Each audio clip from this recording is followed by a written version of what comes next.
नमस्कार दोस्तों, PGS news में आपका स्वागत है। आइए दिन भर की बड़ी खबरों पर नजर डाल लेते हैं। सबसे पहले मौसम समाचार जान लेते हैं। हरियाणा में पिछले 10 दिनों से कड़ाके की ठंड पड़ रही है। मंगलवार रात को हिसार के मैदानी इलाकों में सबसे ठंडा रहा। यहां का तापमान 0.6 डिग्री दर्ज किया गया। 10 जिलों में शीतलहर और पाले का अलर्ट जारी किया गया है।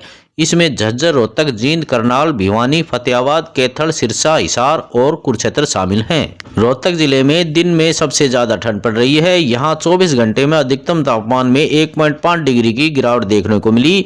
सिरसा में तापमान 2.7, सोनीपत में 3.5 और महेंद्रगढ़ में 4.1 डिग्री सेल्सियस दर्ज किया गया। वहीं नारनौल में गाड़ियों पर ओस की चादर देखने को मिली। आगे समाचारों में, हरियाणा में विधानसभा चुनाव में मिली करारी हार के बाद अब कांग्रेस देशव्यापी मुद्दों को लेकर सड़कों पर उतरने जा रही है। उद्योगपति गौतम अडानी और मणिपुर हिंसा को लेकर हरियाणा कांग्रेस आज 18 दिसंबर राजभवन तक मार्च करेगी।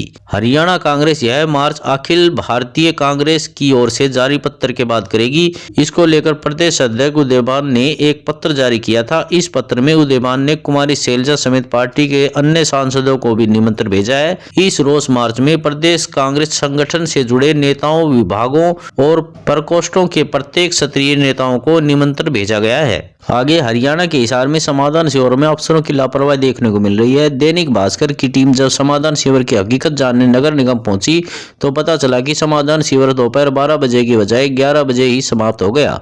नगर निगम आयुक्त सुबह 11 बजे अपने कार्यालय कक्ष में बैठे मिले, जबकि जनता बाहर शिकायतों के लिए परेशान होती रही। बता दें कि सरकार ने नगर निकायों की जन शिकायतों के लिए सुबह 10 बजे से दोपहर 12 बजे तक समाधान शिविर लगाने को कहा है। मुख्यमंत्री नायब सिंह सैनी खुद समय समय पर इसकी मॉनिटरिंग करते हैं, लेकिन हिसार नगर निगम में इसको लेकर लगातार शिकायतें मिल रही हैं। आगे समाचारों में, किसान आंदोलनों पर सुनवाई के दौरान सुप्रीम कोर्ट ने कहा कि किसानों के लिए हमारे दरवाजे हमेशा खुले हैं। वे सीधे अपने सुझाव या मांगे लेकर हमारे पास आ सकते हैं या अपना प्रतिनिधि भेज सकते हैं। सुप्रीम कोर्ट ने खनौरी बॉर्डर पर आमरण अनशन पकड़ रहे किसान नेता जगजीत सिंह डल्लेवाल की तबीयत पर भी पंजाब सरकार से जवाब मांगा।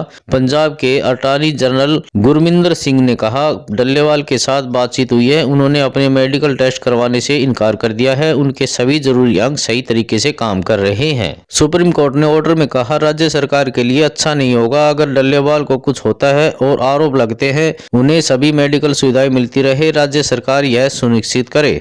आगे, हरियाणा के ऊर्जा, परिवहन एवं श्रम मंत्री अनिल विज ने प्रियंका गांधी को मॉडल बताते हुए कहा कि जिस प्रकार मॉडल को कोई भी चीज पकड़ा देते हैं, उसी प्रकार प्रियंका गांधी का ये हाल है।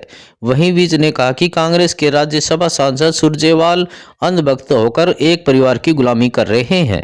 दरअसल कांग्रेस सांसद प्रियंका गांधी संसद में फिलिस्तीन के समर्थन वाले बैग लेकर पहुंची, जिस पर लिखा था फिलिस्तीन आजाद होगा। इस बैग को लेकर लगातार विवाद हो रहा है। विज ने मीडिया कर्मियों द्वारा इस बारे में पूछे गए सवाल का जवाब देते हुए कहा, उन्होंने कहा कि कोई बात नहीं है। अक्सर जो मॉडलिंग करते हैं उनके हाथ में कुछ न कुछ पकड़ा दिया जाता है। आगे समाचारों में, रोहतक से गुजरने वाले दिल्ली हिसार नेशनल हाईवे पर कोहरे के कारण 4 वाहन आपस में टकरा गए।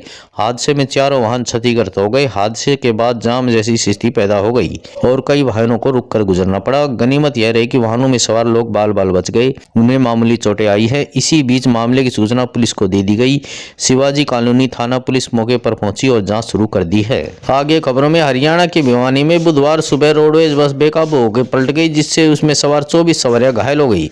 हादसे का पता चलते ही स्थानीय लोग वहां पहुंचे। उन्होंने तुरंत एम्बुलेंस और पुलिस बुलाई, जिसके बाद एम्बुलेंस में घायल को अस्पताल पहुंचाया गया। 3 घायलों की हालत गंभीर बताई जा रही है। हादसे के बाद भिवानी हांसी हाईवे पर जाम लग गया, जिसे पुलिस ने आकर खुलवाया। जिस बस का हादसा हुआ है वह भिवानी से भवानी खेड़ा होते हुए हांसी जा रही थी।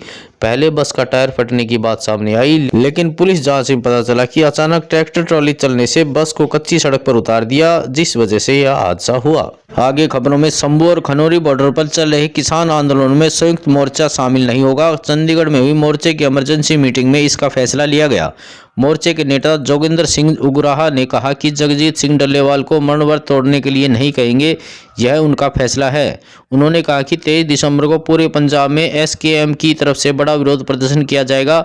24 दिसंबर को चंडीगढ़ में मीटिंग होगी। इससे पहले किसान नेता सरवण सिंह पदेर ने 30 दिसंबर को पंजाब बंद की कॉल दी है।